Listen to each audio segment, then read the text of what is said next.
ଆଜିର ସନ୍ଦେଶକୁ ଜ୍ଞାନବାନ ପୁତ୍ର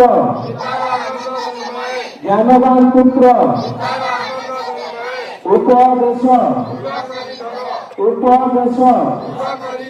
ସଦାପ୍ରଭୁ ବିଷୟକ ଭୟ ସନ୍ଦେଶକୁ ଶିକ୍ଷା ପିଲାଙ୍କୁ ଲୋଡ଼ା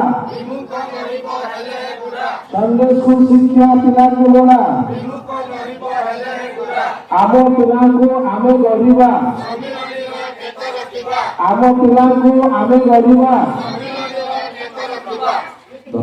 ପତାକା ଉତ୍ତୋଳନ ସମୟରେ ସମସ୍ତେ ଆସନ୍ତୁ। 2026 ସାଲର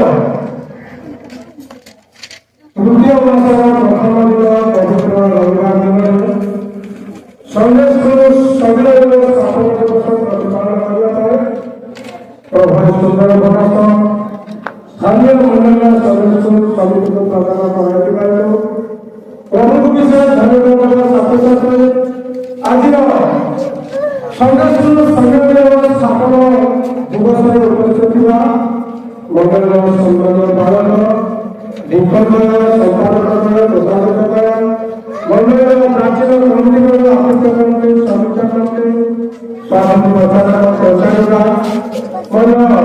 ଉଦ୍ୟୋଗ ସମିତିର ସମସ୍ତ କର୍ମକର୍ତ୍ତା ମହିଳା ସମିତିର ସମସ୍ତ କର୍ମକର୍ତ୍ତୀ ସ୍ୱାଧୀନ ପ୍ରଚାରକ ପ୍ରଚାରିକା ବାଳିକା ବିଦ୍ରୋହୀ ଉପସ୍ଥିତ ପ୍ରତ୍ୟେକଙ୍କୁ ମୁଁ ପ୍ରଭୁ ଯୀଶୁଙ୍କ ଭାବରେ ନମସ୍କାର ଜ୍ଞାପନ କରି ନମସ୍କାର। ଆଜିର ପ୍ରୋଗ୍ରାମ ଅନୁସାରେ ପତାକା ଉତ୍ତୋଳନ କାର୍ଯ୍ୟକ୍ରମ ରହିଛି ମଙ୍ଗଳୀୟ ସମ୍ମାନୀୟ ପାଳନ ମାସରେ ଏହି ସମସ୍ତ କାର୍ଯ୍ୟକୁ ସେ ପରିଚାଳନା କରିବେ।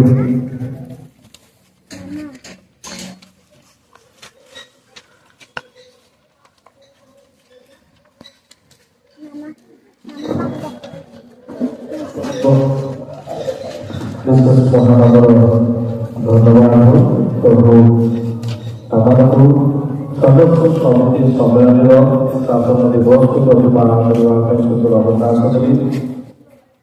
ଆଉ 1,69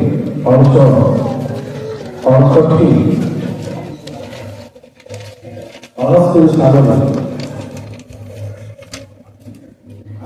ମାତୃପଦରେ ଅନୁଷ୍ଠିତ ସମ୍ମିଳନୀର ବୈଠକରେ ନିଷ୍ପତ୍ତି ଲାଭ କରାଯାଇ ନିଷ୍ପତ୍ତି ପ୍ରକାରେ ସନ୍ଦେଶକୁ ସମ୍ମିଳନୀକୁ ସ୍ୱତନ୍ତ୍ରତା ପ୍ରଦାନ କରାଯାଇଥିବା ଶତାବ୍ଦୀ ଅବସରରେ ସଦସ୍ୟ ସମିତି ସମ୍ମିଳନୀ ପରିଚାଳନା ଆସୁଅଛି।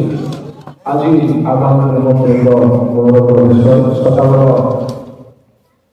ଆଜି ପାଦ ଦେଇଛି ସମିତି ସମ୍ମିଳନୀ ସଦସ୍ୟ ସମିତି ସମ୍ମିଳନୀରେ ପ୍ରଭୁ ବିଶ୍ୱର ଗୌରବାନ୍ୱିତ ହୁଅନ୍ତୁ ଏବଂ ପ୍ରଭୁଙ୍କ ବିଷୟ ଧନ୍ୟବାଦ ଦେଇ ଆଜିର ପତାକା ଉତ୍ତୋଳନ କାର୍ଯ୍ୟକ୍ରମ ଉପରେ ମୁଁ ଅନୁରୋଧ କରେ ଅଧିକାରୀମାନଙ୍କୁ ଜଣେ ଗୀତ ସଂହିତା ଶାନ୍ତିର ଚାରି ଏବଂ ଆମର ପରମପୂର୍ଣ୍ଣ ଦୁଇର ଚାରି ପଦ ପାଠ କରି ସାହାଯ୍ୟ କରିବେ। ଆପଣ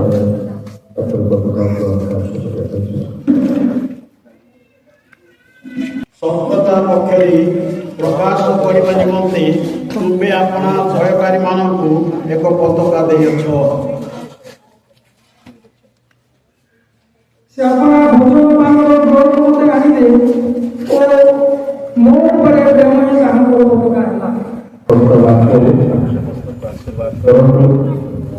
ଶତାବ୍ଦ ବର୍ଷର ପତାକା ଉତ୍ତୋଳନ କରିବା ପାଇଁ ପତାକା ପକ୍ଷରେ ଏକତ୍ରିତ ଅଛୁ। ଯେହେତୁ ପ୍ରଭୁ ତାଙ୍କ ଗୌରବକୁ ସେ ପ୍ରକାଶ କରିଅଛନ୍ତି ଏବଂ এই পতাকা উত্তোলন মাধ্যমে ଆମେ ମଣ୍ଡଳୀ ସମ୍ମିଳନୀସ୍ଥ ସନ୍ଦେଶକୁ ସମିତି ସମ୍ମିଳନୀର ସଦାବର୍ତ୍ତକ ଆଉ ସ୍ୱତନ୍ତ୍ରତା ବା ସ୍ଥାପନ ଦିବସକୁ ଆମେ ପ୍ରାର୍ଥନା ସହିତ ଉଦ୍ଘାଟନ କରିବା ସହିତ ତୁମ ପବିତ୍ର ମହାନଗର ଭଗବାନ କରୁଛି ପ୍ରଶଂସା କରୁଛି। ଦୀର୍ଘ 57 ବର୍ଷ ଧରି ପ୍ରଭୁ ସମିତିକୁ ଛିଡ଼ା କରାଇଅଛ। ସର୍ବପ୍ରକାର ବାଧା ବିଘ୍ନ ଦୁର୍ଗମରେ ସମିତି ସମ୍ମିଳନୀ ପର୍ଯ୍ୟନ୍ତ ପ୍ରଭୁ ସୁରକ୍ଷିତ ସେବାରେ ରହିଅଛି। ମାନଙ୍କର ଆଧ୍ୟାତ୍ମିକ ଉନ୍ନତିର ପଦକ୍ଷେପ ସମିତି ସମ୍ମିଳନୀ ଦ୍ୱାରା ସ୍ଥାନୀୟ ମଣ୍ଡଳୀ ସମିତି ସମ୍ମିଳନୀ ମାନଙ୍କ ଦ୍ୱାରା ପରିଚାଳିତ ଆସୁଅଛି। ଯେଉଁ ପବିତ୍ର ମହାନଗର ଧନ୍ୟବାଦ କରୁଛୁ। এই শতাব্দীতম গৌরবতম উদ্দেশ্য অর্পণ করেছি প্রভু। তিনি কেবল গৌরবান্বিত হব ତୁମ ତୁମ ଗୌରବ କୃପା ଏ ପ୍ରକାର ଆଗକୁ ବର୍ଦ୍ଧିଷ୍ଠ କରିବାରେ ସାହାଯ୍ୟ କରିଅଛି। ମହିମା ପ୍ରଶଂସା ତୁମେ ସମିତି ସମ୍ମିଳନୀକୁ ବହୁ ଭାବରେ ଆଶୀର୍ବାଦରେ ଆହୁରି ଆଗକୁ ଅଗ୍ରସର ହେବା ପାଇଁ ଅନୁଗ୍ରହ କର। ଗୌରବ ପ୍ରଶଂସା କେବଳ ତୁମେ କାରଣ ଯୀଶୁଙ୍କ ନାମରେ ଆମେନ୍।